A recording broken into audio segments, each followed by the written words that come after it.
Ano tong ginawa mo, Berta? Ano to? Bakit ka nagpautos sa lalaking yon? Hindi ka man lang nag-iisip. Simulat sa pool, silang dalawa naman talaga magkaibigan. Hindi ka man lang nagduda kung bakit bigla kanyang kinaibigan. At ngayon nakuha na niya ang gusto niya sa'yo. Ano na pala mo? Bakit mo pinamigay lahat ng perang naipundar mo? Paano na tayo niyan? Nasa kanila na naman ang huling halakhak. Tayo na naman ang magmumukhang kaawa-awa. Tay, patawad na po. Tama na. Hindi ko na po kaya. Nasasaktan na po ako. Masasaktan ka talaga dahil bobo ka. Bobo! Kababae mong tao, utu-utu ka? Nagpapagamit ka lang sa lalaking yon. Hindi ka nag-iisip. Wala kang kwenta. Tama na po, Tay. Aray ko po. Hindi ko naman po ginusto yung nangyari. Anong hindi ginusto? Nung inutu-utu ka niya, ni hindi mo man lang sinabi sa akin ang lahat ng pinag-usapan ninyo. Pati ang pagbigay mo ng pera. Ginusto mong lahat yon. Ginusto mo magpauto. Tama na po, Tay.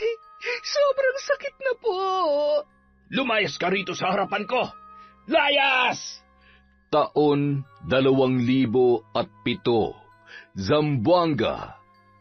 Kahit maaga pa, buhay na ang bayan sa malalambing na ingay ng umaga. Tila hudyat ng panibagong araw sa probinsya. 6:00 pa lamang pero ramdam na ang kasiglahan ni Berta habang nakapwesto sa harap ng kanyang mga paninda.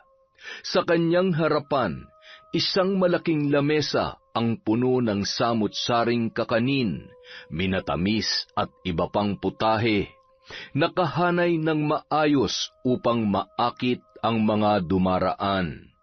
Bagamat bihira pa ang mga mamimili ng oras na yon, alam ni Berta na mamayang tanghali daragsa ang kanyang mga suki.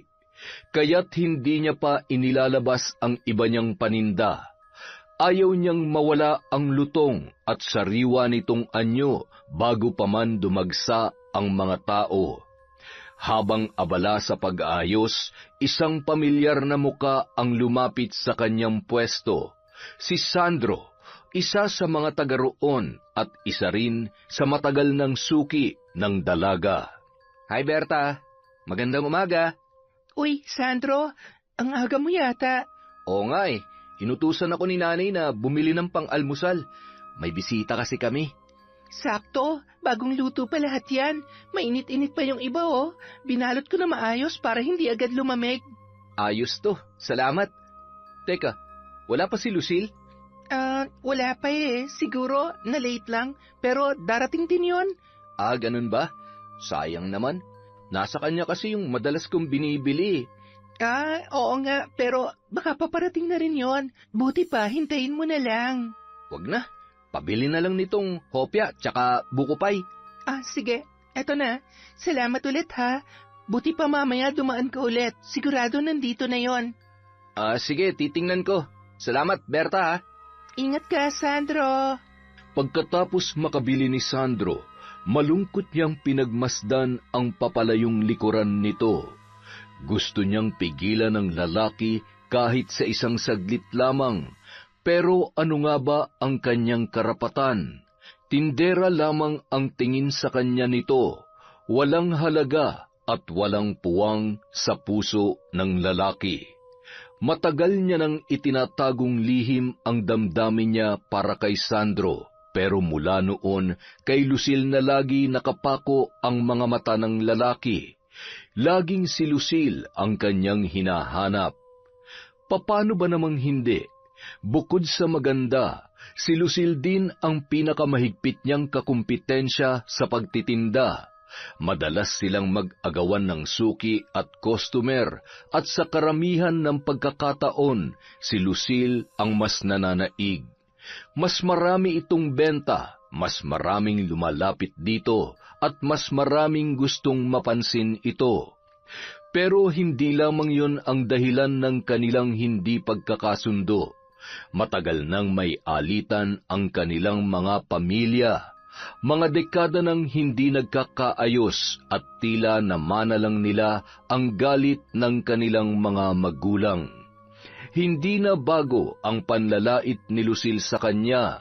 Sa tuwing may pagkakataon, sinasabi nitong hindi siya bagay sa pagtitinda, na mas okay na lang siyang tumulong sa bukid o gumawa ng ibang hanap buhay.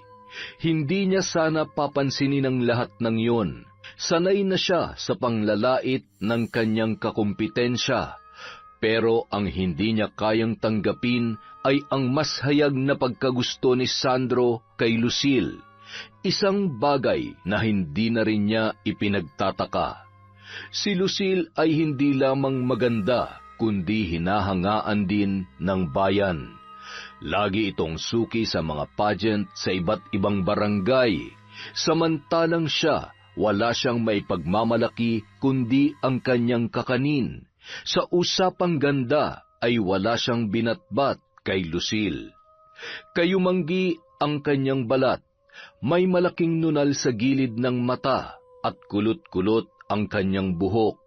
Hindi siya ang tipo ng babaeng habulin ng lalaki, lalo na kung ikukumpara kay Lucille, na makinis, maputi at animoy hinulma para magustuhan ng lahat. Kaya minsan, hindi niya maiwasang mapaluha. Kahit anong pagsisikap niya, kahit anong husay niya sa pagluluto, hindi pa rin yun sapat. Dahil sa bandang huli, ang pinipili pa rin ng tao ay ang kagandahan. Kailan kaya may magmamahal sa kanya nang hindi lang nakatingin sa panlabas na anyo? Isang gabi, matapos nilang kumain ng kanyang amang si Cardo, agad siyang bumalik sa kusina para ipagpatuloy ang paggawa ng kalamay at iba pang kakanin. Kailangan matapos niya ang lahat bago magbukang liwayway upang maibenta yon sa bayan. Si Cardo naman ay bumalik sa sala, abala sa pagtatahi ng mga sombrerong salakot na inilalako nito sa ibang lugar. Habang nakayuko at abala sa kanyang ginagawa, isang pamilyar na tinig ang kanyang narinig mula sa labas ng bahay. Berta! Binalot ang dalaga ng labis na pananabik. Agad siyang nagbanlaw ng kamay para salubungin ang matanda. Subalit agad siyang hinarang ng kanyang ama. Pagkatapos ito ang nagtungo sa labas para harapin ang kanyang lola. Wala na siyang nagawa kundi ang makinig na lamang sa usapan ng mga ito habang nasa likod siya ng pinto. Ano na naman po bang kailangan nyo? Galing ako sa bayan kanina. Binilhan ko ng pasalubong ang apo ko. Matagal ko na siyang hindi nakikita. Nandyan ba siya? Di ba sabi ko na sa inyo, wag na kayong pupunta rito? Bakit ba ang kulit nyo, Nay? Paano kung may sumugod dito at saktan kayo? Ilang beses na akong nagpunta rito, Cardo. Meron bang nanakit sa akin? Meron bang sumugod? Ikaw lang naman ang takot sa multo ng nakaraan. Hindi ako natatakot, nag-iingat lang. Ayoko pong maabala rito. Tsaka paano kung biglang may manakit sa inyo? Malaking gulo yan sa amin. Siguradong iuugnay na naman kami sa inyo. Hanggang kailan mo ba ako itataboy, anak?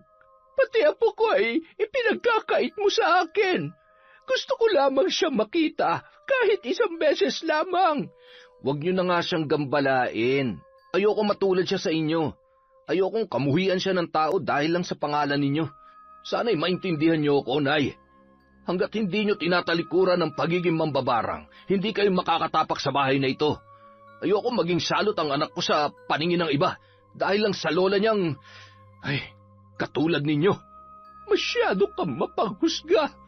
Wala akong ginagawang masama, Cardo.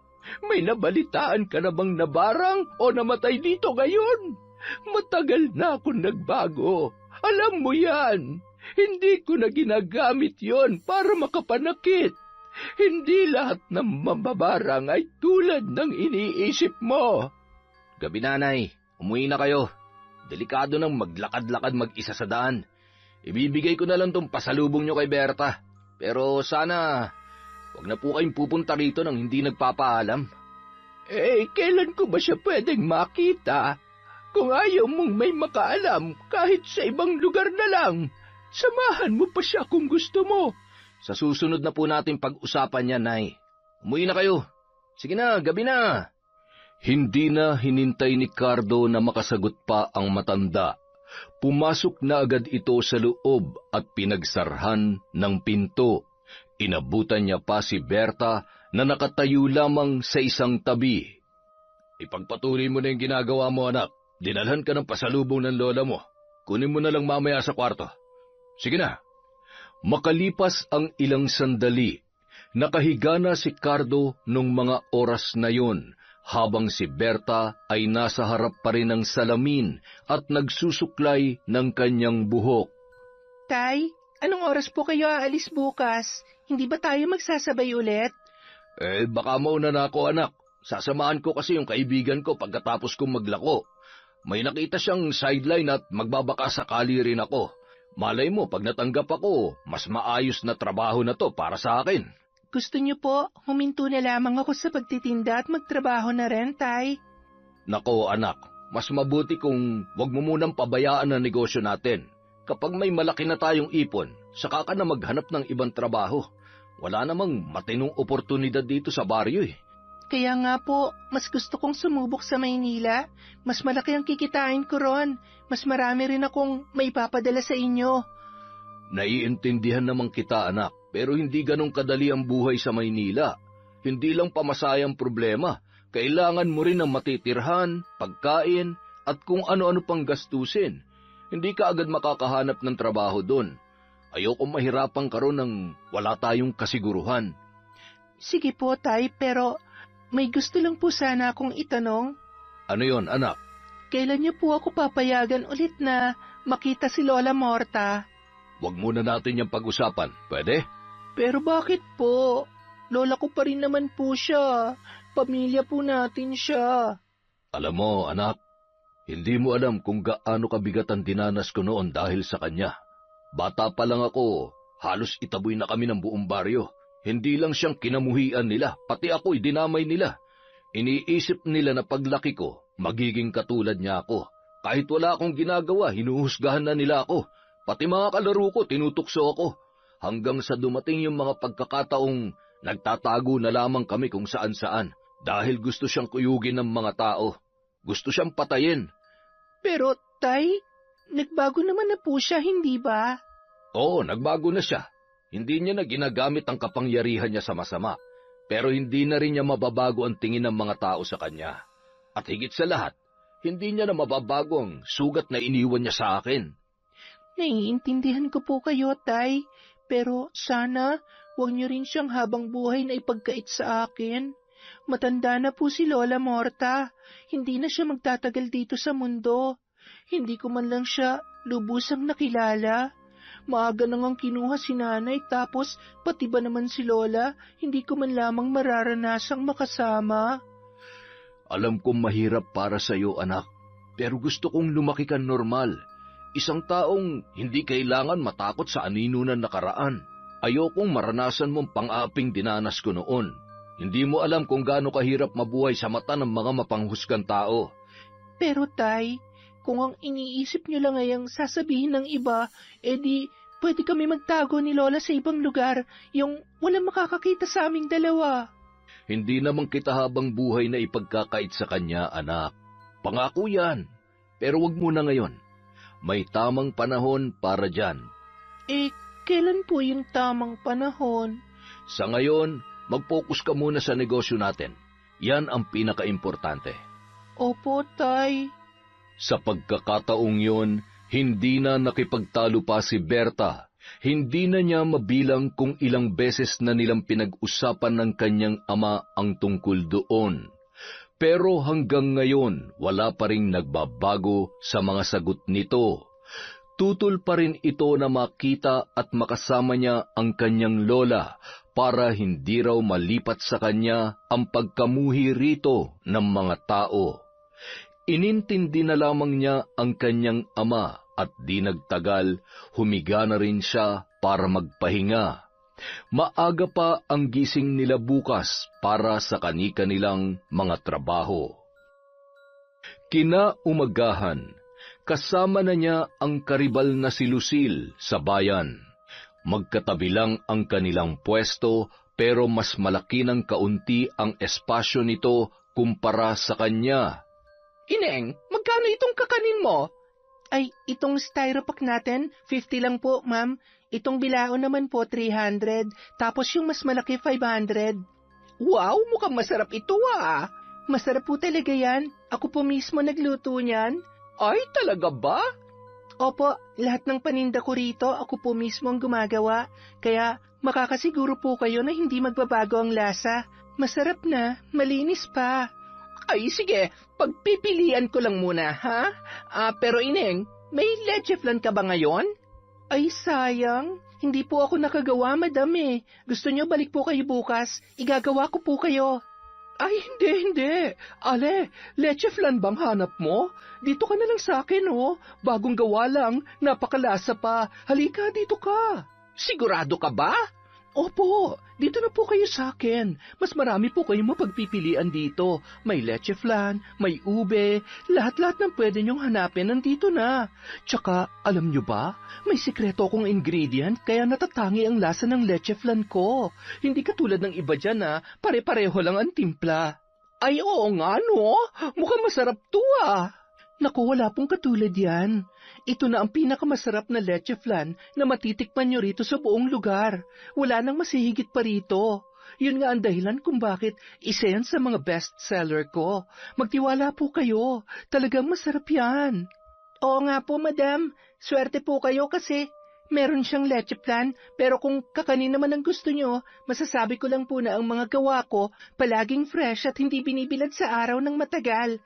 Para po sa akin, ang malinis at sariwang pagkain, higit pa sa kung anong sikretong timpla. Ay nako, wala sa freshness yan. Ang mahalaga, ang lasa. Kung walang lasa, kahit anong linis pa niyan, wala ring bibili. Pero depende naman po siguro yan, madam. Ang panlasa po kasi kanya-kanya. Pero ang sigurado po, ang kalidad at pagiging malinis ng pagkain, hindi po dapat binabaliwala. Nagkatinginan sina Berta at Lucille. Saglit na katahimikan. Tila may tahimik na labanan sa pagitan ng kanilang mga mata. Sa bandang huli, si Lucille ang pinili ng Ale. Ay, sige na nga. Pabili ako ng leche flan mo. 5 piraso. Tapos, pasubok na rin itong ubi mo. Mga 3 lang. Ay, sige po, madam. Heto na po. Hindi kayo nagkamali ng pagpili sa akin. Mas masarap at mas dekalidad ang mga gawa ko dahil pang-international po ang recipe na sinusunod namin. Kung pang-international bakit nandito ka pa rin? Alam niya na hindi lamang sa lasa ng paninda yon nagkatalo. Madalas tila personal na laban din sa pagitan nilang dalawa. At tulad ng inaasahan, nang silipin niya si Lucille, nakita niyang nakangisi ito. Isang mapanghamong ngiti, puno ng panunuya na parang sinasabing wala kang binatbat sa akin. Napayuko na lamang si Berta, pinigilang kumulo ang kanyang dugo. Pero kahit anong pagpipigil, ramdam niya ang kirot sa kanyang dibdib. Pagsapit ng gabi, kasama niyang nakaupo ang kanyang ama sa harap ng lamesa. Binibilang ang kanyang pinagbentahan nung araw na yun. Tahimik lamang silang dalawa, pero dama niya ang bigat ng gabi. At ng realidad na kahit anong pagsisikap niya, palaging mayroong humahadlang sa kanya. Tay, mahina po ang benta ngayon. Pasensya na po ha. Ayos lang yon anak. Ganyan talaga ang negosyo. Minsan malakas, minsan mahina. Ang mahalaga, hindi ka susuko. Si Lucille kasi nangagaw na naman ng customer kanina. Naiinis na talaga ako magkatabi kami ng pwesto. Kung may ibang lugar lang sana tayo malilipatan, hindi ko na siya makakasama araw-araw. Ang hilig niyang manghila pa babae. Huwag mo na lang siyang pansinin. Kapag inaway ka, huwag mong papatulan. Ang importante, mag-focus ka sa pagtitinda mo. May mga bibili pa rin naman sa'yo. At kung ako lang ang tatanungin, mas masarap naman talaga ang gawa mo. Hindi dahil sa anak kita, kundi dahil yun ang totoo. Kayo talaga, Tay. Pero salamat po ha. Kumusta naman po ang benta niyo sa mga sombrero at pamaypay? Ayun, medyo malakas. Maraming dayo kanina kaya naubos lahat ng paninda ko. Buti naman po. Siguro kapag nakaipon tayo ng konti, Tay, gusto ko sanang makabili tayo ng padyak, yung may patungan sa likod, para madala kong paninda ko kahit saan at hindi ko na kailangang magtiis sa pwestong yun kasama si Lucille. Malas talaga yun sa negosyo eh. Hayaan mo anak, mag-iipon tayo para dyan. Basta ngayon, konting tiis lang muna. Tandaan mo, huwag kang magsisimula ng away. Hayaan mong siyang maunang gumawa ng mali. Kapag nakita ng mga tao kung anong ugali meron siya, sila na mismong lalapit sa'yo. Ay, sana nga po. Pero Tay, sa tagal na ng away namin yon, hindi niya pa rin sinasabi sa akin kung ano ba talagang pinag-awayan niyo ng tatay ni Lucille. Kayo naman ang pinagmulan ng lahat ng ito eh. Pwede ko bang malaman? Para naman hindi na ako nagmumukhang tanga sa kakaisip kung bakit galit na galit siya sa akin, kahit wala naman akong ginagawang masama sa kanya. Alam mo anak, nung bata pa kami, si Renato, yung tatay ni Lucille, siya ang pinakamatalik kong kaibigan. Magkababata kami nun, pero nagbagong lahat nang mamatay ang mga magulang niya. Dahil kay Lola Morta mo. Ha? Si Lola po? Oo, nakaalitan kasi ni nanay ang mga magulang niya at sa tindi ng away nila, hindi nag-atubili si nanay na gumamit ng barang para sila'y parusahan. Hindi kinaya ng mga magulang ni Renato at pareho silang namatay. Doon nagsimula ang galit niya sa akin. Galit na hanggang ngayon, nadala na rin ng anak niya. Ay, pasensya ka na anak ha. Kung hindi lang nangyari yun, baka matalik mo na rin kaibigan si Lucille. Kaya nga ayokong mapalapit ka sa Lola Morta mo. Ayokong mamana mo ang kapangyarihang meron siya. Pero Tay, nagbago naman na si Lola, diba? Nakita niyo pa ba siyang nambabarang? May nabalitaan pa ba kayong inatake siya? Wala na, diba? Bakit hindi niyo pa rin ako pinapayagang puntahan siya? Hindi mo naiintindihan anak. Kahit wala na siyang ginagawang masama ngayon, may isang bagay siyang gustong mangyari na ayaw kong payagan. Bilang isang mambabarang, kailangan niyang ipasa ang kapangyarihan niya bago siya mawala sa mundo. Matagal ng tradisyon yan. Ako na sarili niyang anak, tumanggi ako. Kaya ngayon, ikaw ang gusto niyang lapitan. Ikaw ang gusto niyang kumbinsihin. Pero hindi ko yun hahayaan. Gusto kong lumaki kang normal, yung walang itim na karunungan sa dugo mo. Sana ay maintindihan mo ko, anak. Naiintindihan ko naman po kayo, Tay. Pero kailan niyo po ako papayagan na makita si Lola? Kapag mahina na siya? Kapag hindi na niya tayo maalala? Tay, gusto ko lang siya makausap habang kaya niya pa. Habang hindi pa huli ang lahat. Sa susunod na lang natin pag-usapan yan, anak. Ang isipin mo ngayon, ang sarili mo. Ang kinabukasan mo. Sige po, Tay. Magpapahinga na po ako. Magdasal ka bago matulog, ha? Opo, Tay. Kinabukasan, balik muli sa dating gawi si Berta. Kasama uli niya sa tabi ang pwesto ni Lucille habang pareho silang abala sa pag-aasikaso sa kani-kanilang mga customer. Magkano itong bilao mo, Ineng? 300 po itong maliit, sir. Tapos 500 naman itong malaki. Ay, ganun ba? Wala na bang bawas yung 300? Kung gusto niyo po, sir, 280 na lang po. Ay, sige. Ay, sandali lang, Ineng, ha? Titingin lang ako sa kabila, tapos babalik ako agad dito. Sige lang po, wala pong problema. Lumipat ang matanda sa pwesto ni Lucille. Magkano po ito? 280 na lang po, sir. Presyong Divisoria. Talaga? May bawas pa ba? Siyempre po. Dahil special kayo sa amin, 250 na lang ito. Aba, sulit na sulit yan. Pabili ako. Naku, maraming salamat po, sir. Pero baka gusto niyo rin subukan tong bestseller namin na sapin-sapin. Dati tong 250, pero ibibigay ko na lang sa'yo ng 200. Ay, talaga ba? Ay, sige. Pabili rin ako dyan. Nice choice, sir. At kung gusto niyong bumalik, dito na lang kayo sa amin, ha? Lagi ko kayong bibigyan ng discount. Wow, ayos pala dito. Sige, salamat ha. Babalik ako, sigurado yan. Salamat din po, sir. Ingat. Habang pinagmamasdan ni Berta ang paalis na customer, bumigat ang kanyang dibdib. Isa na namang benta ang nawala sa kanya. Napalingon siya kay Lucille na ngayon ay nakataas ang kilay at may pang-aasar ng ngiti. Kawawa ka naman. Kaninang umaga ka pa dyan pero bilang lang sa daliri ang bumibili sa'yo. Paano? Palagi ka nang aagaw ng customer. Lagi mo naman ginagawa sa akin to, di ba? Ano raw? Nangaagaw? Ulitin mo nga yun. Ako nangaagaw? Kailan? Saan? Nababaliw ka na, Berta. Nakita mo naman, di ba? Kusang lumapit si Manong rito. Hindi ko nga siya tinawag eh. Halos pareho lang naman tayo ng tinda. Alam mo na ang presyo ng bawat isa kaya sinadya mong babaan para sa'yo siya bumili. Pinalulugi mo lang ang tindahan nyo. Aba, ang kapal naman ng mukha mo magsalita ng ganyan. Para sa kaalaman mo, mas mura talagang paninda namin. Kasi may bago kaming supplier. Mas mura pero mas mataas ang kalidad. Kaya syempre, mas mababa na rin ang presyo namin.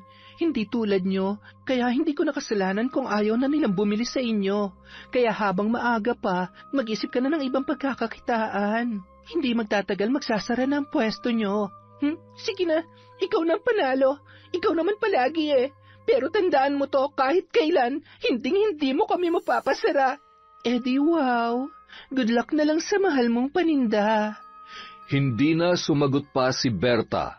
Hinayaan na lamang niyang mang-asar si Lucille. Maya-maya pa, bigla itong umalis saglit sa pwesto. Kasabay noon, isang matandang babae ang lumapit sa kanya. Nagulat ang dalaga. Lola, bakit po kayo nandito? Kumusta ka na, apo ko? Pasensya ka na, ha? Hindi na kita nadadalaw. Alam mo namang hanggang ngayon ay galit pa rin sa akin ang tatay mo. Ayos lang po ako, Lola. Masaya po akong nakita kayo ulit dito, pero mukhang hindi rin kayo pwede magtagal dito, Lola. Tama ka. Baka may makakita pa sa akin. Pero, apo, inaaway ka ba ng babaeng yon? Yung katabi mo kanina. Si Lucille po? Matagal ko na kayong pinagmamasdan. Palagi kitang nakikita rito. Parang lagi kanyang inaapi. Pero, Lola, ayos lang po ako. Wala po akong balak na gumawa ng gulo. Gusto mo bang parusahan natin siya? Nako, wag po, Lola. Kapag may nangyari sa kanya, tayo agad ang pagbibintangan. Siguradong hindi rin magugustuhan ni tatay yon. Baka lalo lang niya akong ilayo sa inyo. Kapag inapi ka niya ulit, sabihin mo lamang sa akin, apo. Hindi na po kailangan, Lola. Ayoko po ng gulo. Ayoko pong bigyan ng dahilan si tatay para lalo niya kayong ilayo sa akin. Pero, salamat po sa pagdalaw, Lola. Sana sa susunod, makapag-usap tayo ng mas matagal. Magyayari yan, apo. Malapit na. Magtiwala ka lamang. Pag-uwi ni Berta, tahimik ang buong bahay. Wala pa rin ang kanyang ama. Mukhang gagabihin na naman yon sa trabaho. Napabuntong hininga na lamang siya at naupo sa may lamesa upang bilangin ang kinita niya ng araw na yon. Habang binubuklat ang mga papel at perang nalikom, unti-unting lumubog ang kanyang pakiramdam. Ni hindi umabot ng 1,000 ang kanyang benta. Ang daming nasayang na customer. Halos lahat ay inagaw sa kanya ni Lucille. Napayuko na lamang ang dalaga, mahigpit na pinisil ang sariling palad. Ramdam niya ang panggigipit ng mundo. Para bang siya ay sinasakal ng kawalang pag-asa. Unti-unting naggilid ang kanyang mga luha at napatanong sa kanyang isipan, hanggang kailan pa siya magtitiis? Kung sino pa ang lumalaban ng patas ay sila pa ang nilalamangan. Samantala, sa liblib na bahagi ng baryo, sa isang kubo na napapalibutan ng matataas na damo at nagkakandahulog na dahon ng puno, isang matandang babae ang nakaluhod sa harap ng malaking kawa. Hawak-hawak ang 2 malaking insekto, mga kulisap na halos kasinlaki ng hinlalaki ng tao. Mahigpit ang pagkakakapit niya sa mga ito at sa kanilang maliliit na katawan may nakataling piraso ng papel. Sa mga papel na yon, mayroong nakasulat na pangalan, isang babae at isang lalaki. Nagsimula siyang bumulong ng mga salita na hindi dapat marinig ng sinuman. Isinasagawa ang ritual dahil sa pangitaing dumapo sa kanya nung nakaraang gabi, isang babala na hindi niya maaaring ipagwalang bahala. Balang araw, magagamit ko rin ito. Kaya, Cardo, kahit ano pa ang gawin mo, hindi mo mapipigilan ang tadhana. Magkakasama kami ni Berta at magagamit namin itong dalawa. Hindi ko rin ginusto ito, pero ito ang nakatakda sa kanyang kapalaran. Dito babagsak ang lahat sa huli.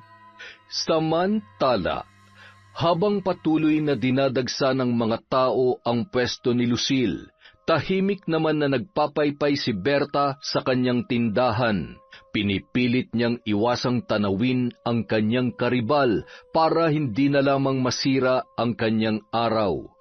Alam na niya ang magiging eksena. Mas maraming lalapit kay Lucille, mas marami ang bibili. Wala namang bago. Ganito naman palagi ang sitwasyon sa araw-araw na kanilang buhay. Hanggang sa may biglang lumapit kay Berta, isang matangkad na lalaki, maputi, disente ang pananamit at halatang dayuhan sa lugar.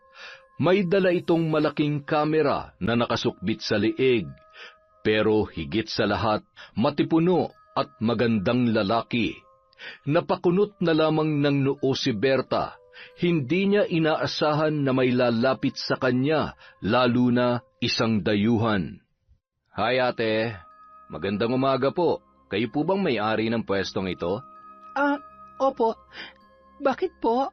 May ginagawa po ba kayo ngayon? Gusto ko lang sanang magpaalam kung pwede akong kumuha ng video rito sa pwesto nyo. Ha? Para saan po yun?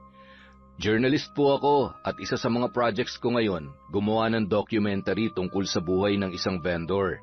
Since wala pa kayong customer, pwede po bang kayo na lang ang maging subject ko? Huwag kayong mag-alala, may incentives po ito at may bayad din. Wala pong problema. Ayos lang sa akin. Mahigit 1 oras ang lumipas habang kinukunan siya ng video. In-interview siya ng lalaki tungkol sa buhay niya sa baryo, ang pagiging vendor, pati ang kabuhayan ng kanyang ama. Kinuhanan din nito ng footage ang ilang customer na bumibili sa kanya. Matapos ang shoot, iniabot ng lalaki ang bayad at incentives. Maraming salamat po sa oras niyo, ate. Heto po ang bayad. Nanlaki ang mga mata ng dalaga nang makita niya ang binigay ng lalaki.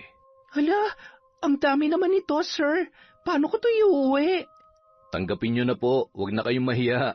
Alam naming abalang mga tulad niyo sa negosyo, kaya malaking bagay na pinagbigyan niyo kami. Lahat ng vendors na na-interview ko ay may ganitong natatanggap. Parte po ito ng aming programa. Maraming salamat po talaga, kuya. Malaking tulong to, pero parang sobra-sobra naman po yata ito. Huwag niyo nang isipin yon. Humahanga lang po ako sa mga vendors na tulad ninyo. Araw-araw nagbababad sa init at nagsusumika para mabuhay. Tsaka sa lahat ng na-interview ko, kayo lang ang tumatak sa akin. Dahil sa sinabi ng binata, nanlaki ang mga mata ni Berta. Ha? Ako po? Oo, bukod sa touching ang story mo, mabait ka rin. Ramdam ko na mabuti kang tao. Yung mga tulad mo ang mas deserve tulungan. Grabe, sir. Sobrang salamat po. Sa laki ng binigay nyo, parang pwede na ako magsara at umuwi eh. Walang anuman. Basta abangan nyo na lang ang programa namin. Baka next month, ipalabas na tong episode mo. Sana mapanood nyo, lalo na ng tatay mo. Siyempre, abangan namin yan. Nga pala, bibili rin ako ng mga paninda mo. Gusto ko sanang tikman lahat ng items. Hala, sigurado kayo, sir? Ang dami po nito. Oo naman. Hindi lang akong kakain, marami akong kasama rito. Gusto ko ring ipatikim sa kanila yan.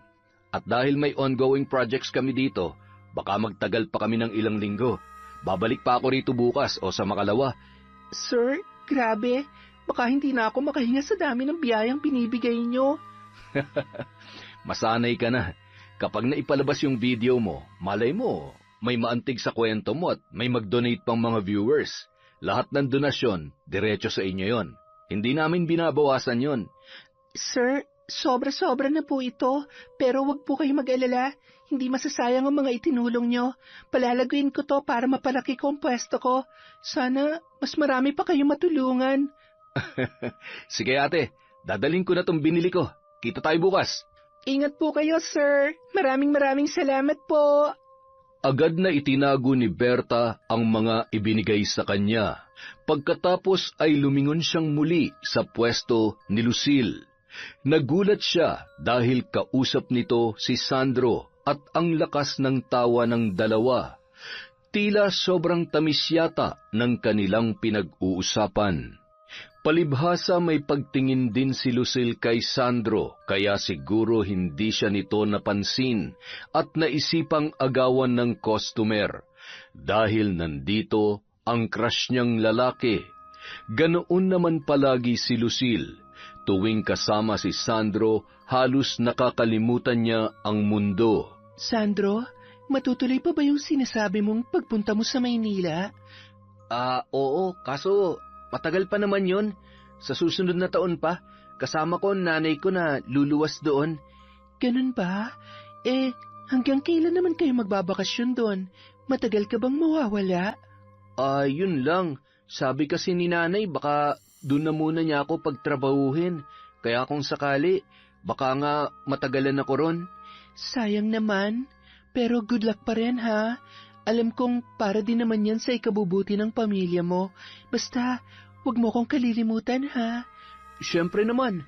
At bago kami umalis dito ako bibili sa iyo na maraming kakanin para madala namin sa Maynila. Siguradong magugustuhan ng mga kamag-anak namin doon ang luto mo. Naku, gusto ko yan. Salamat, Sandro ha.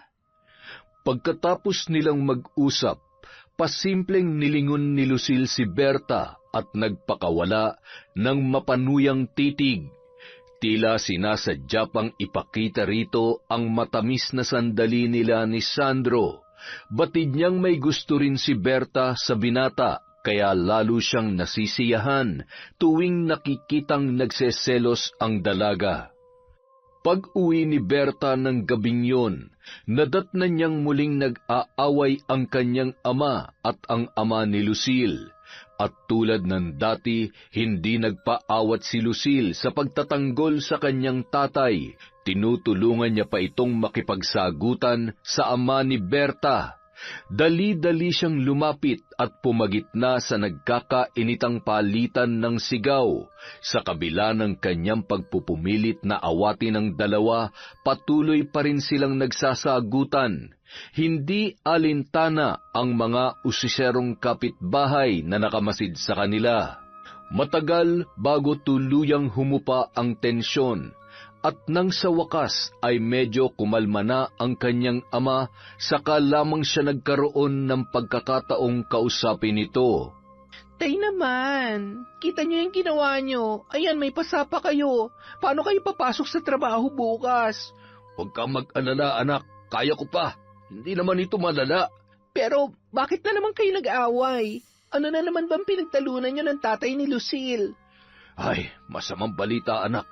Nabenta na niya tong lupa, yung sa kanila, pati tong kinatatayuan ng bahay natin. At hindi magtatagal, mapapalayas na tayo rito. Ano po? Pero, paano? Akala ko ba walang nagmamay-ari nito? Kaya tayo nakapagtayo ng bahay dito, tay.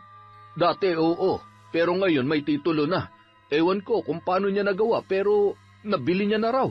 At hindi lang tayo mapapalis, pati mga kapitbahay natin na dito lumaki.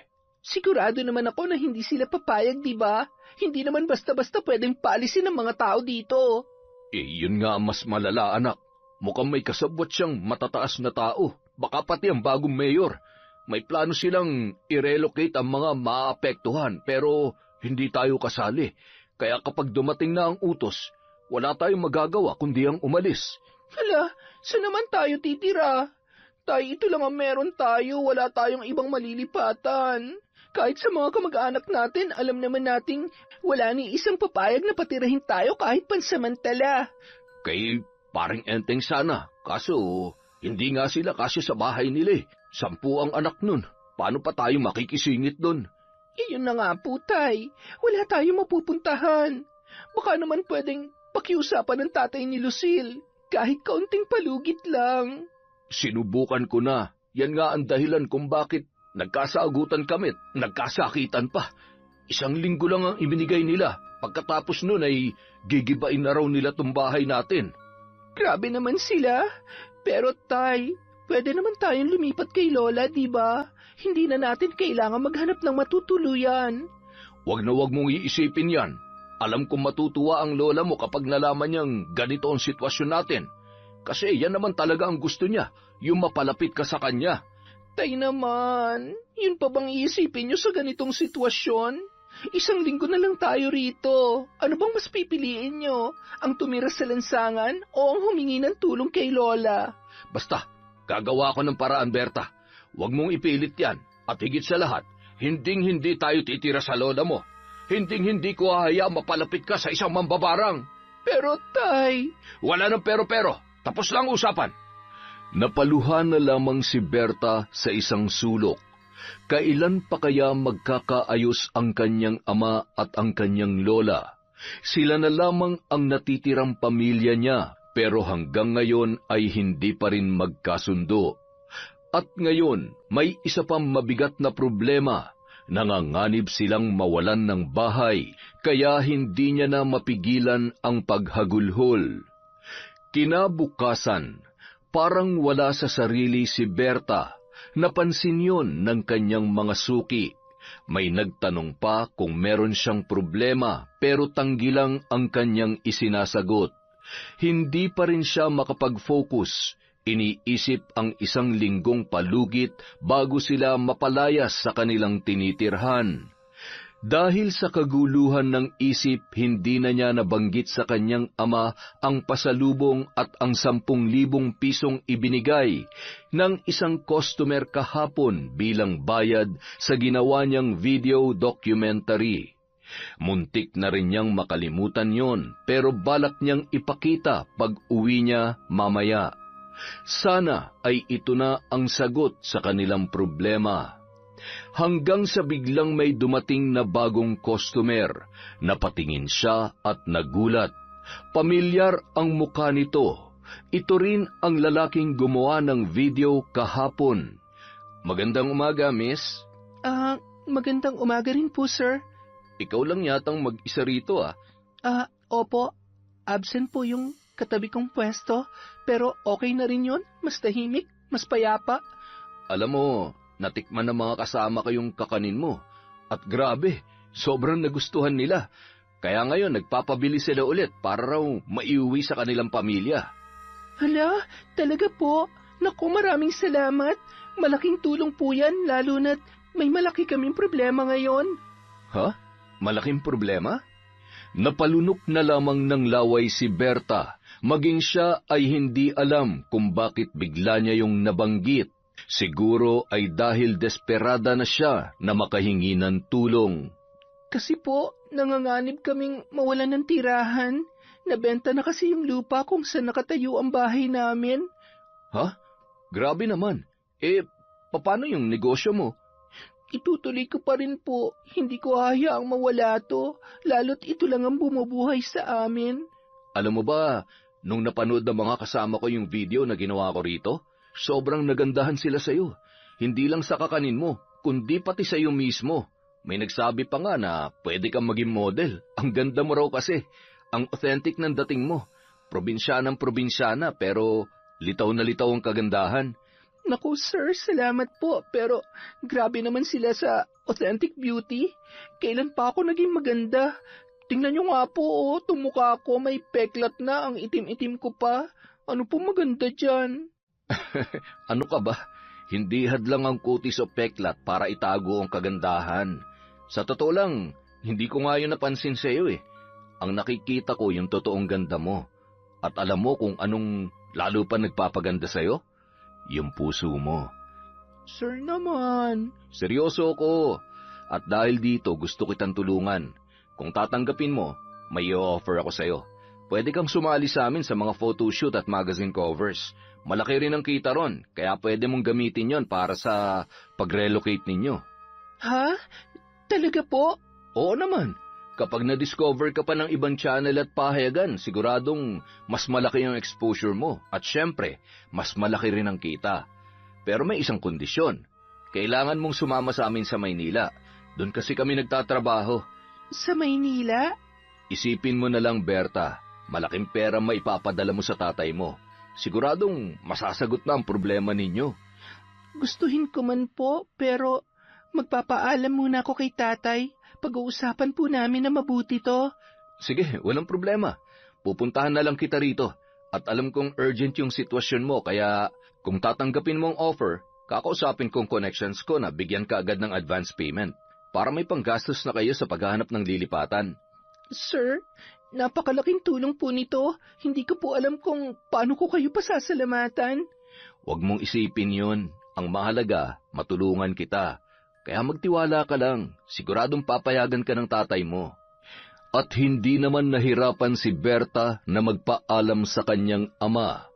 Pagkatapos nung malaman na magandang oportunidad ang naghihintay sa kanya, hindi na ito nagdalawang isip pang pumayag. Minsan, dinala niya ang lalaki sa kanilang bahay upang makausap ito ng personal ng kanyang tatay Cardo.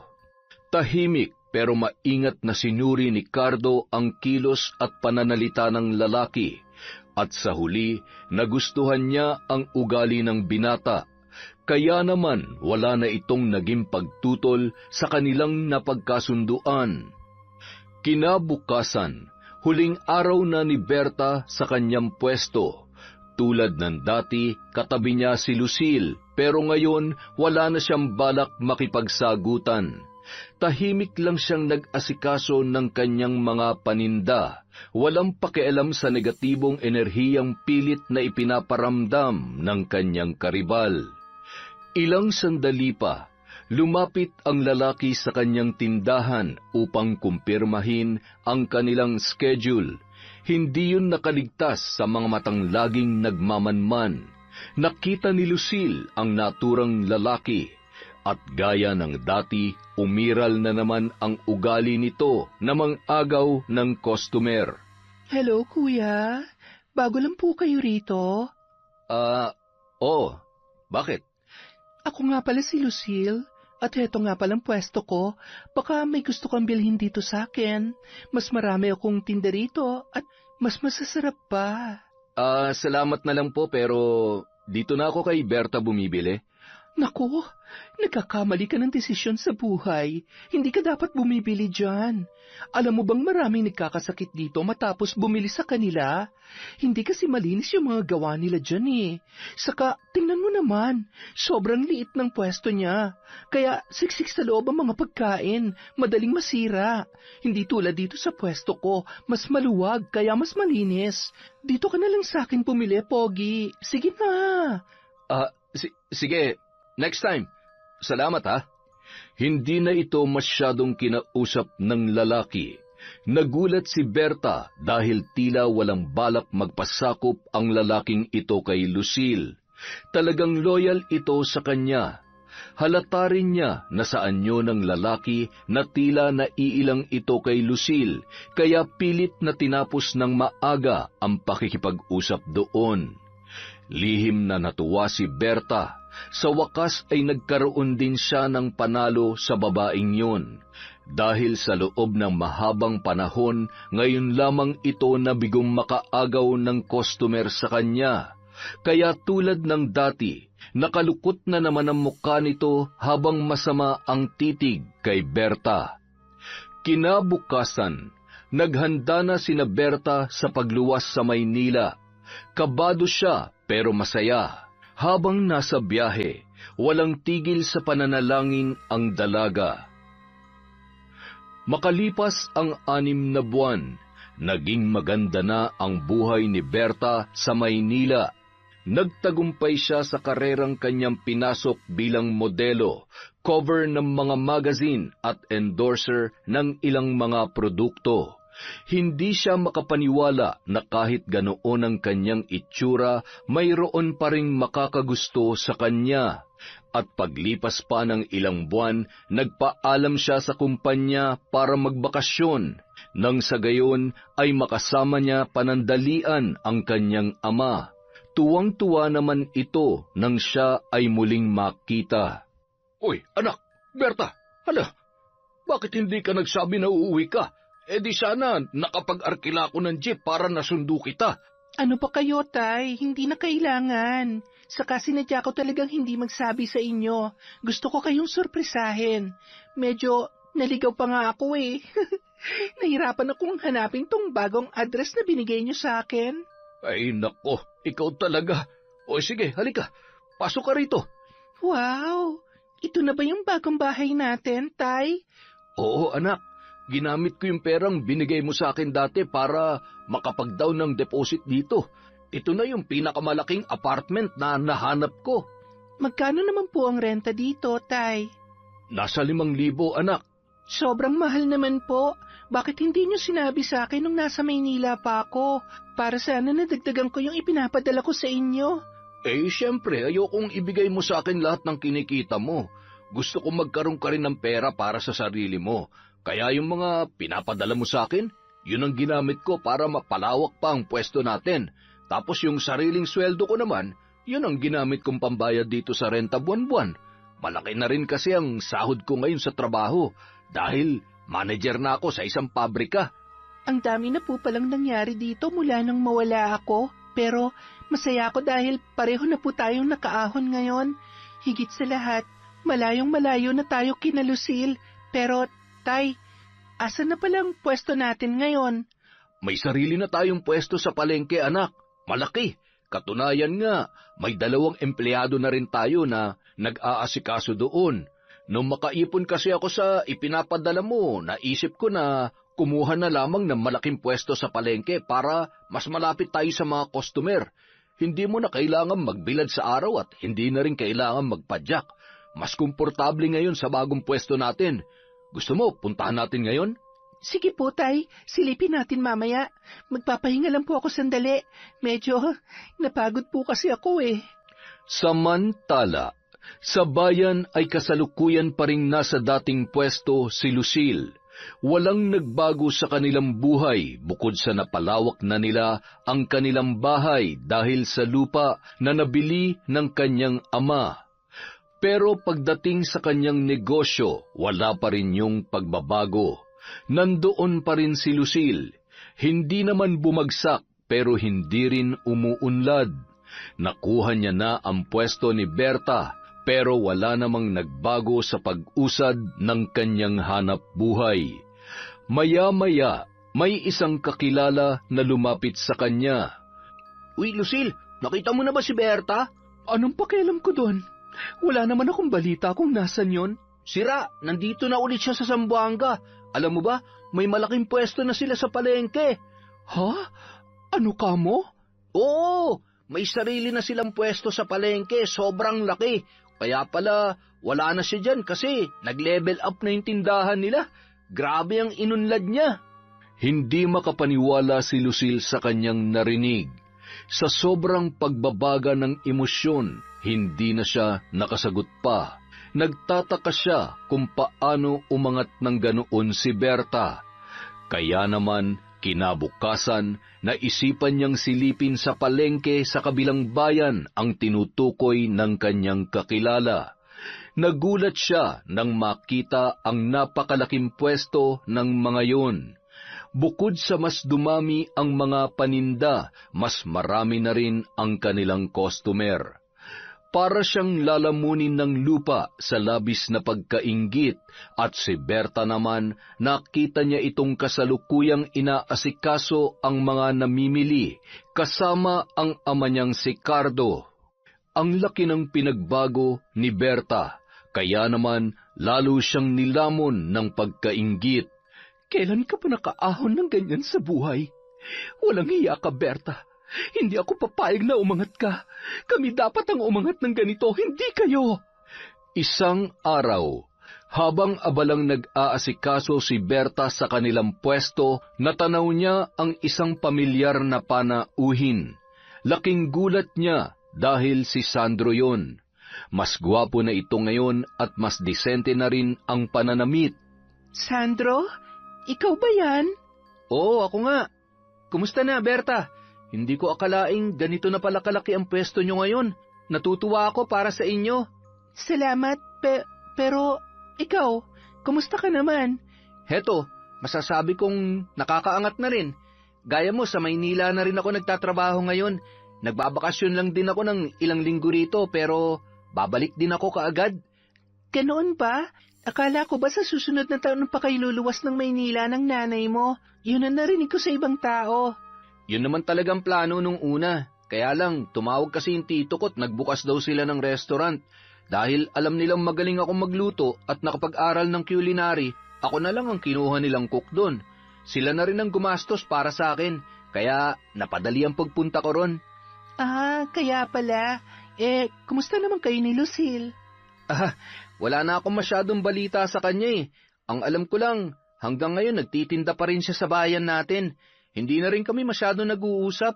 Ewan ko, pero mula nung umasenso ko, parang nagbago na rin ang mindset ko. Ayoko nang nakikisama sa mga katulad ni Lucille na puro negatibo na lang ang ikinakahalat. Ang gusto ko, mapaligiran ako ng mga tao na may kaparehong mindset gaya ko. Kaya, pasensya ka na kung hindi kita masyadong napapansin noon. Pasensya na rin kung minsan sinasakyan ko si Lucille tuwing inaasar ka. Hay, ano ka ba? Huwag mong isipin yon. Matagal ko nang kinalimutan yon.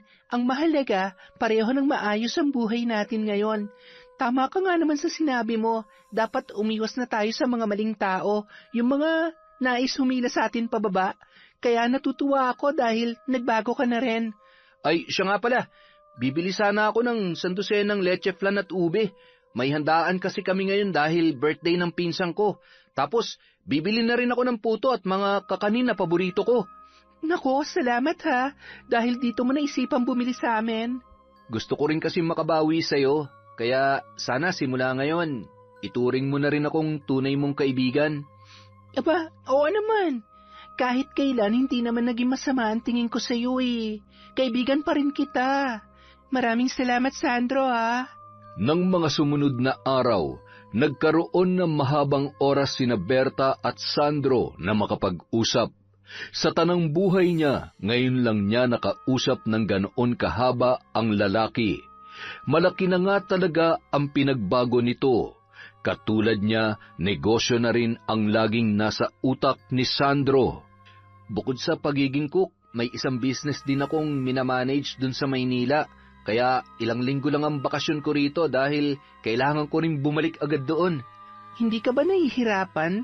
Dala-dalawa yung tinatrabaho mo. Ang hirap din kaya mag-manage ng isang malaking business, tapos nagluluto ka pa sa isang malaking restaurant. Syempre, mahirap. Wala naman trabahong madali eh. Pero ang kaibahan lang kasi rito, pareho kong gusto yung ginagawa ko. Pareho ko na-e-enjoy. Bukod kasi sa hilig ko na talagang pagluluto, pangarap ko rin na magtayo ng business. Kaya tuwing ginagawa ko yon, pakiramdam ko, hindi naman ako nagtatrabaho. Parang naglilibang lang ako. Kung sa bagay, may punto ka dyan. Ako naman, gusto ko rin naman ang ginagawa kong pagluluto at paggawa ng iba't ibang kakanin. Pero hindi rin ito yung gusto kong gawin sa pangmatagalan. Sa ngayon, model at endorser ako sa Maynila. Na-enjoy ko yon, pero hindi ako sigurado kung yun ba talaga ang gusto ko para sa buhay ko eh. Parang nasa exploration stage pa lang ako ngayon, kung saan hinahanap ko pa lang yung sarili ko. Okay din naman yan. Bata pa naman tayo eh. Tsaka may kanya-kanya rin naman tayong timeline, kaya hindi rin natin kailangan madaliin ang mga sarili natin. Ang mahalaga, gusto natin lahat ng ginagawa natin, kaya kahit mahirap, parang hindi rin to nagiging pagsubok sa atin. Isang araw, bago umalis si Sandro ay nakipagkita siyang muli kay Berta. Sa pagkakataong yun, namasyal sila sa dalampasigan at para doon na rin magpahangin. Paano ba yan? Bukas babalik ka na ulit sa Maynila. Ako naman sa susunod na buwan pa. Marami pa kasing trabaho sa tindahan. Mga kailangan naming asikasuhin ni tatay. Nga pala, Berta, bago ko makalimutan, may gusto sana akong ialok sa'yo.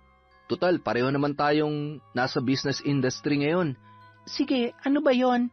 Gusto sana kitang yayain na mamuhunan sa negosyo ko. Yung pakakawalan mong pera, magiging doble rito. Ang kagandahan dito sa amin, 2 linggo lang ang hihintayin. Hindi kagaya sa iba, 1 buwan at mahigit. Ano, gusto mo ba? Teka, ano ba yung business na yan? Hindi ko pa kasi alam yan eh. Alam mo namang wala pa akong alam pagdating sa ganyang linya ng negosyo. Meron kasi akong networking business. Ito yung magpapasok ka ng pera para lumago at dumoble. Wala kang ibang gagawin habang naghihintay. Kahit umupo ka lang, lalaki talagang pera mo. Marami na nga sa mga members ko ang lalo pang yumaman dahil dito eh. At saka, dahil nag-uumpisa ka pa lang, pwede mong i-invest dito sa amin lahat ng perang meron ka ngayon. Nang sa ganun, hindi mo na kailangan bumalik pa sa Maynila para magpakapagod. Sa loob lang ng 2 linggo, magiging doble na yung halaga ng pera mo. Isipin mo na lang kung gaano kalaki maitutulong nun sa buhay nyo ng tatay mo, di ba? Pati na rin sa tindahan nyo. Ano? Sali ka? Talaga ba? Sige, okay lang. Isali mo ako. Sa tingin ko, magandang solusyon din yan para hindi ko na kailanganing lumayo kay tatay. Nako, tama yung desisyon mong yan.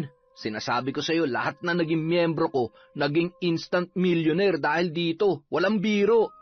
Kahit wala pang gaanong alam sa ganung bagay si Berta, hindi na siya nagdalawang isip na sumali sa networking na sinasabi ng kanyang kaibigan. Bukod kasi sa nais niyang makapagbigay ng mas malaki sa kanyang ama, gusto rin niyang mapalapit palalo kay Sandro, lalo na't matagal na siyang may pagtingin sa binata. At kahit noong mga panahong silusil pa ang kasakasama nito, hindi nawala ang kanyang nararamdaman para sa lalaki. Kung ito lang ang paraan para mapalapit sila lalo sa isa't isa, wala siyang palalampasing pagkakataon. Oh, Sandro, tapos na pala ako. Nailipat ko na yung pera sa bank account mo. Kagagaling ko lang sa bangko ngayon. Oh, salamat ha. Hayaan mo, itetext at tatawagan kita sa bawat progress. Basta maghintay ka lang at sa loob ng 2 linggo, matatanggap mo ng pera mo. Yang 1 milyon na pinasa mo, magiging 2 milyon yan. Nako, sana nga. Kailangan ko kasi yan eh, para sana makapagpatayo na kami ng sariling bahay ni tatay at hindi na namin kailangan mangupahan. Huwag kang mag-alala. Tama lang ang naging desisyon mo na mag-invest dito sa networking. O, paano? Una na ako ha. Maghahanda pa ako para sa pag-alis ko bukas. Basta, babalitaan na lang kita dito sa number na binigay mo.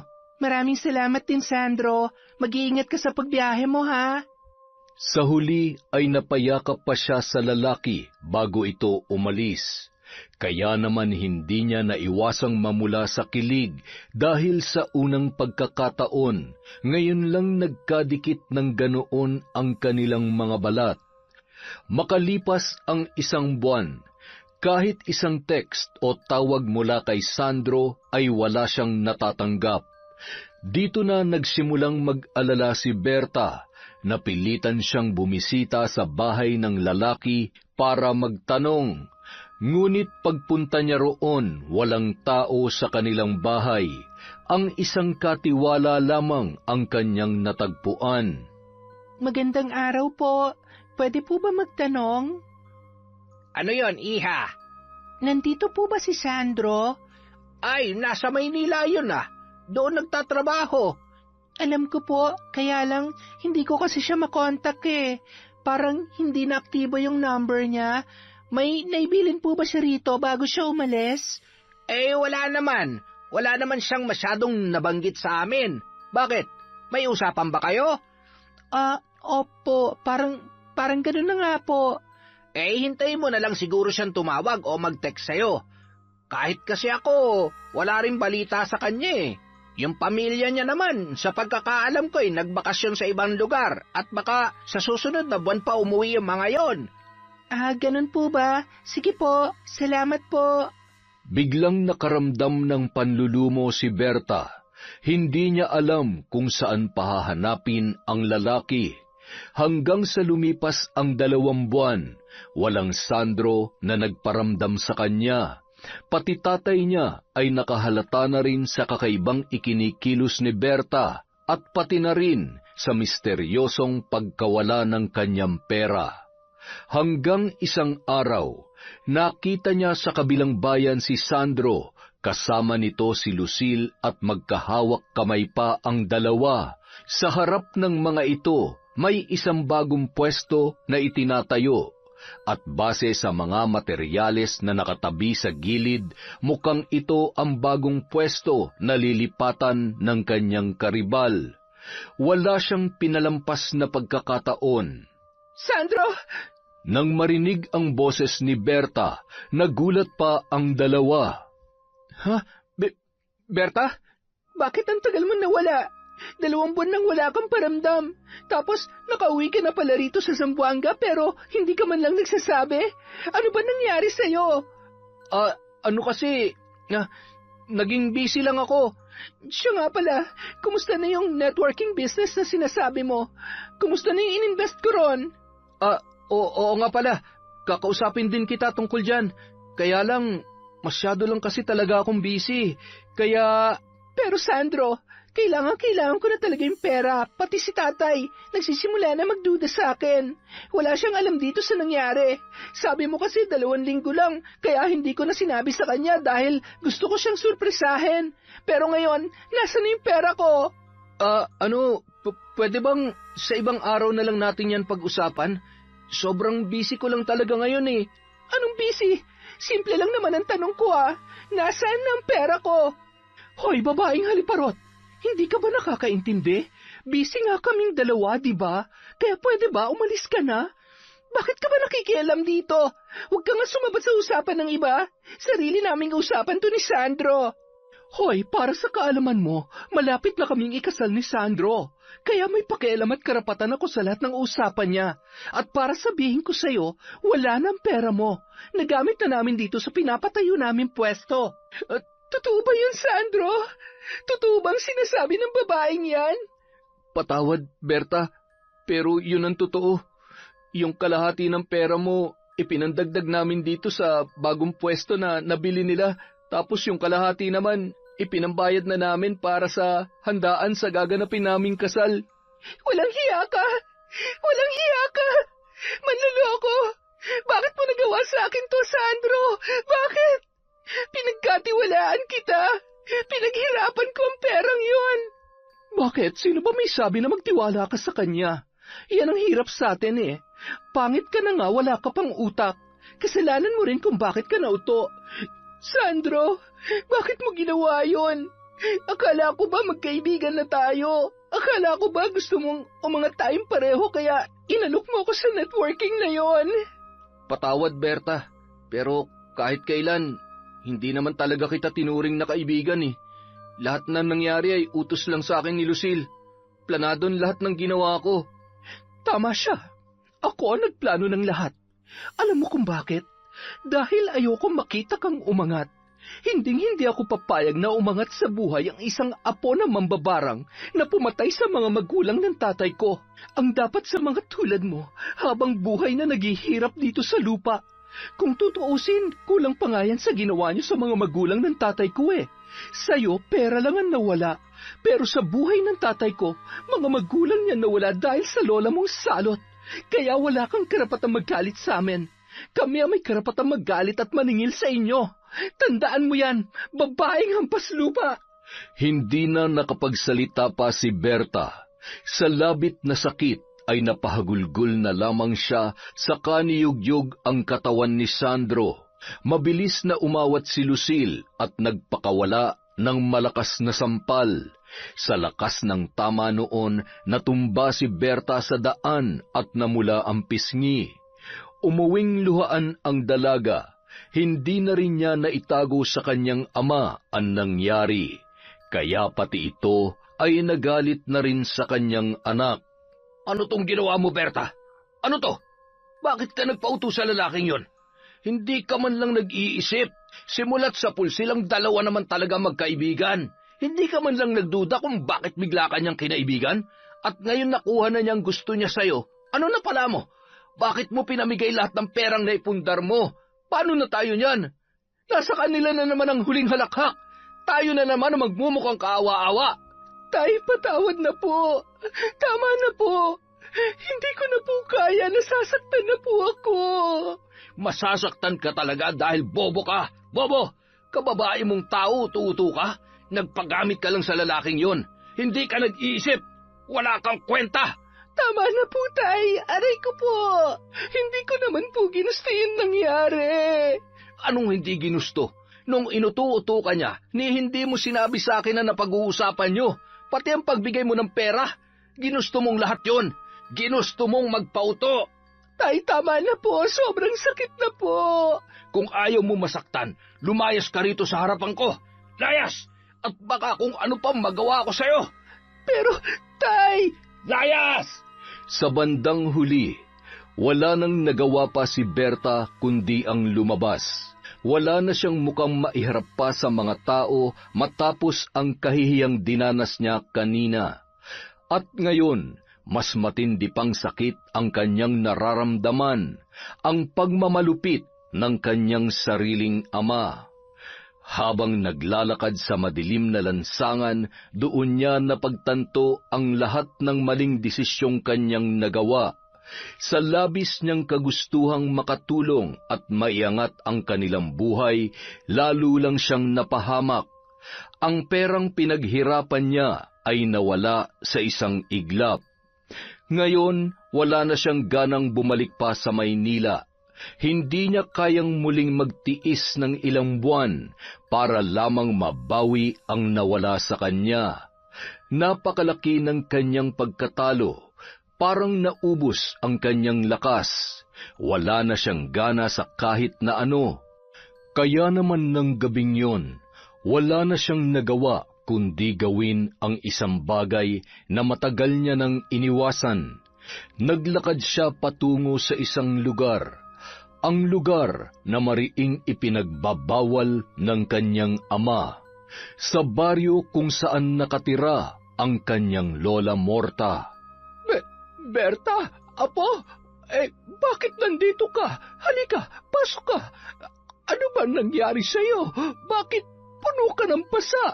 Sino may gawa nito, ha? Lola, binugbog po ako ni tatay. Ano? Bakit? Ano ba ang nangyari? Kasalanan ko rin naman po. Nagpaloko po ako kay Sandro. Nakuha niya po yung pera ko. Lahat ng perang naipundar ko. Pinagtulungan po nila akong dalawa ni Lucille. Pinaikot po nila ako. At ako naman, utu-utu na, nagpaloko kay Sandro. Huwag mong sisihin ang sarili mo, Apo. Walang may gusto sa nangyari. Kung may dapat magmanagot dito, silang dalawa yon at hindi ikaw.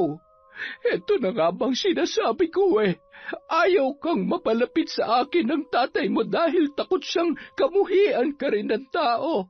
Pero ngayon, siya naman itong may lakas ng loob na gulpihin ka na parang hindi niya anak. Hindi ko na po alam kung anong gagawin ko, Lola.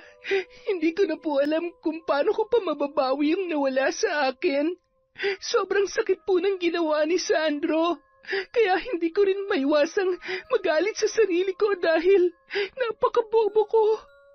Utu-utu talaga ako. Tama na yan. Ang mga katulad niya, hindi dapat nagiging masaya sa buhay.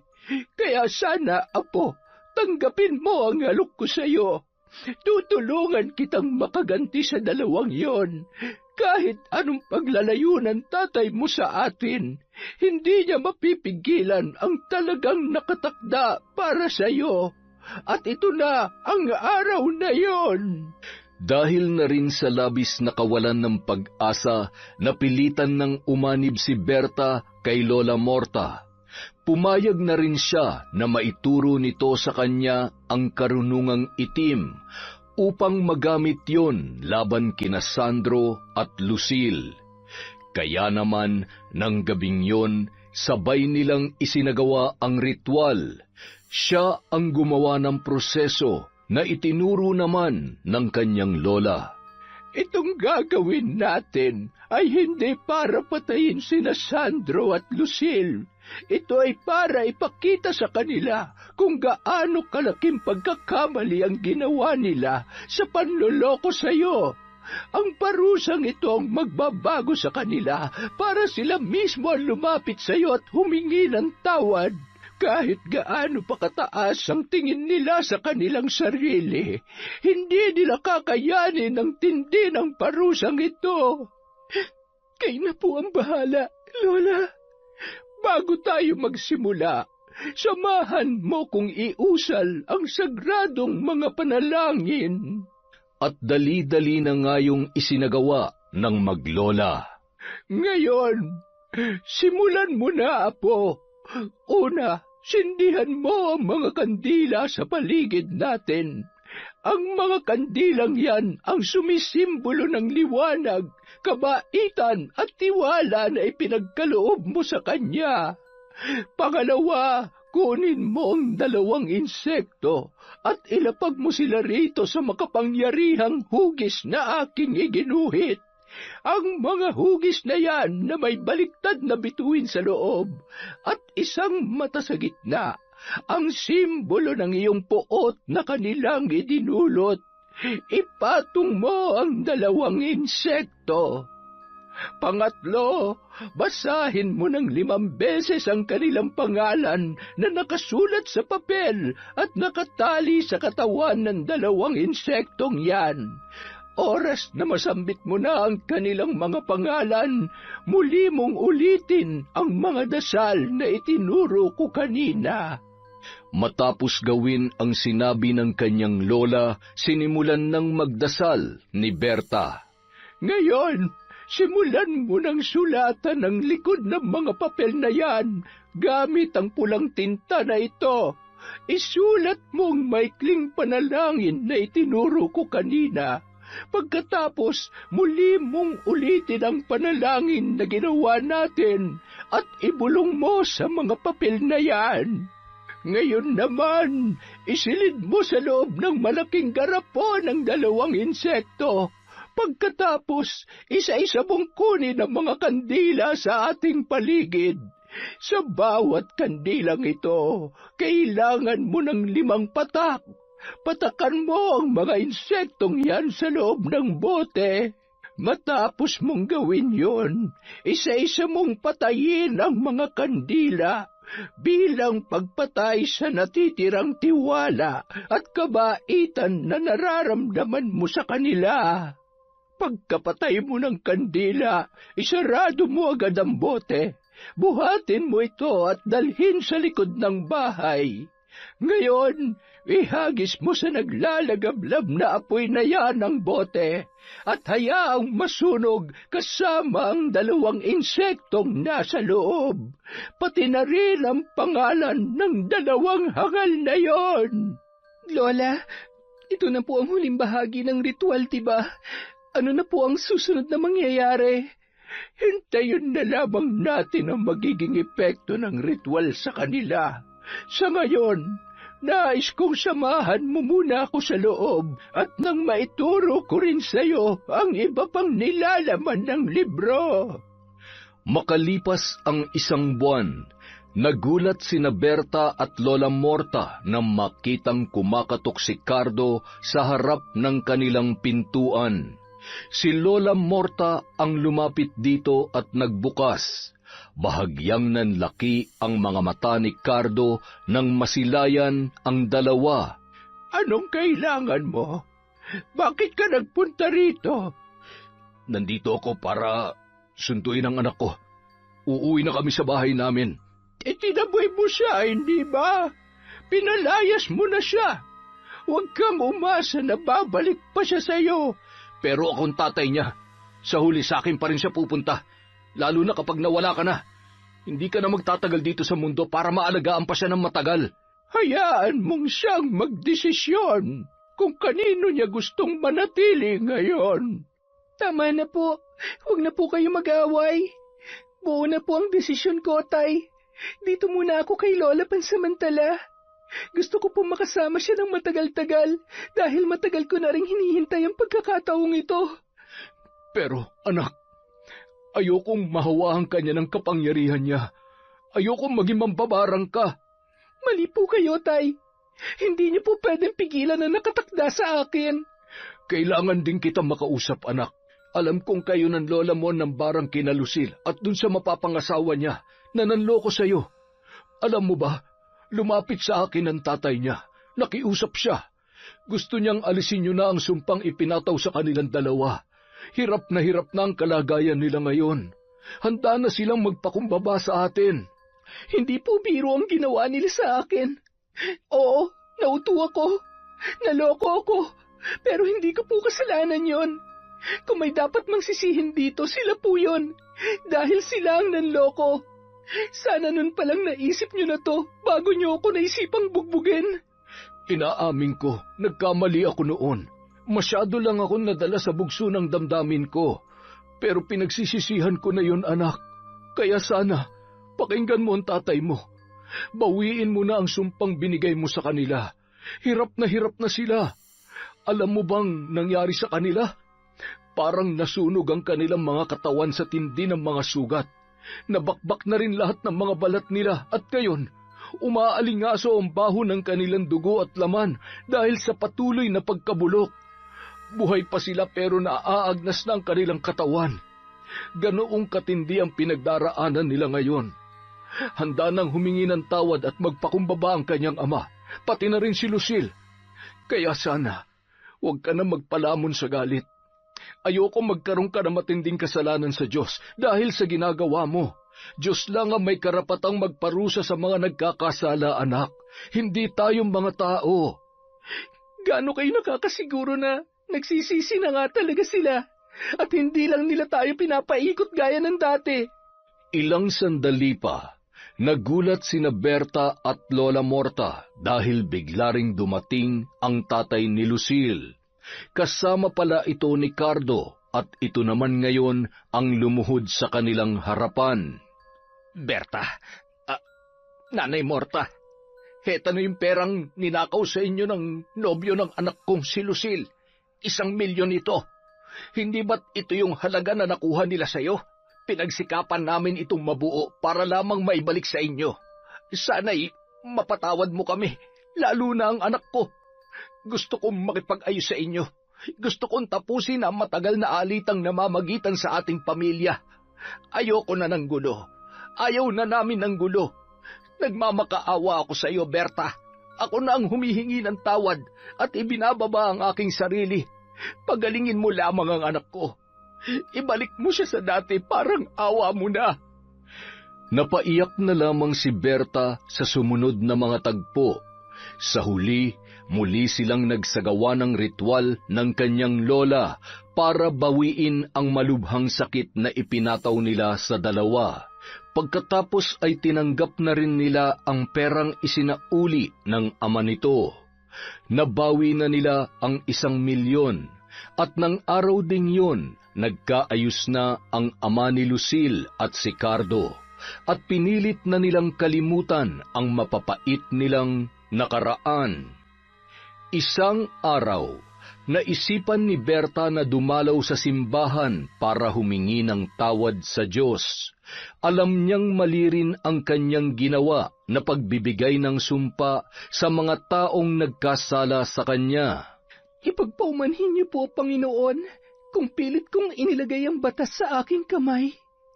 Isa po itong malaking pagkakamali na hindi ko nauulitin pa. Nagkausap na rin po kami ng lola ko. Hinding-hindi ko na rin po gagamitin ang karunungang itim na itinuro niya sa akin. Magbabagong buhay na rin po ako at patuloy na magsusumikap para sa tatay ko at sa kinabukasan ko. Sana po ay mapatawad niyo ako. Pagkatapos niyang magdasal, nagulat na lamang siya nang makasalubong sina Sandro at Lucille sa labas ng simbahan. Nakauniforme ang mga ito.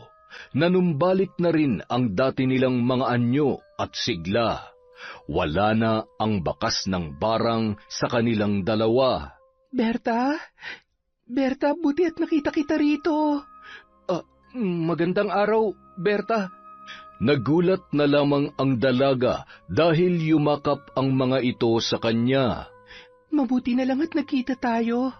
Gusto ko lang sanang humingi ng tawad sa lahat ng nagawa ko sa iyo, sa mga panghihila ko sa'yo pababa, pati na rin sa panlolokong ginawa namin ni Sandro sa'yo. Alam kong may kasalanan ng pamilya mo sa amin pero mali rin ang ginawa namin. Pare-pareho lang tayong may mali rito. Kaya sa halip na maghilahan pababa at maggantihan, sana maayos pa rin natin to at makapagpatuloy sa ating buhay na walang samaan ng loob. Tama siya, Berta. Napagtanto rin namin na hindi biro yung nagawa ko sa'yo. Pinagsamantalahan ko yung kahinaan mo. Sana mapatawad mo rin ako. At salamat nga pala dahil binawi mo yung sumpang binigay mo sa amin. Akala talaga namin noon mamamatay na kami. Kahit hindi mo na kami kausapin, sana tanggapin mo pa rin ang paghingi namin ng paumanhin sa'yo. Magbabagong buhay na kami ni Lucille. Kaya nga, nandito kami ngayon sa simbahan. Isa kami sa mga volunteer para kahit papano, makabawi man lang din kami sa Diyos dahil sa mga kasalanang nagawa namin. Tama yung ginagawa nyo. Ipagpatuloy nyo lang yan. Huwag kayo mag-alala. Napatawad ko na kayo. Kalimutan na natin ang lahat na nangyari. Maraming salamat, Berta. Maraming salamat. Sa puntong yun, doon na naramdaman ni Berta ang tunay na kapayapaan at kaluwagan ng loob. Ramdam niya na tila napatawad na rin sila ng Diyos sa lahat ng mga maling desisyon na nagawa nila sa kanilang buhay. Yun! Ang ganda na naman ng kwento natin. Maraming salamat po uli sa pagtsatsaga sa mga kwento sa Kwentong Enteng. Sa susunod na po uli ang shoutout natin, mag-iipon lang po tayo, maglilista ng mga isa-shoutout. Maraming salamat po mula sa Kwentong Enteng.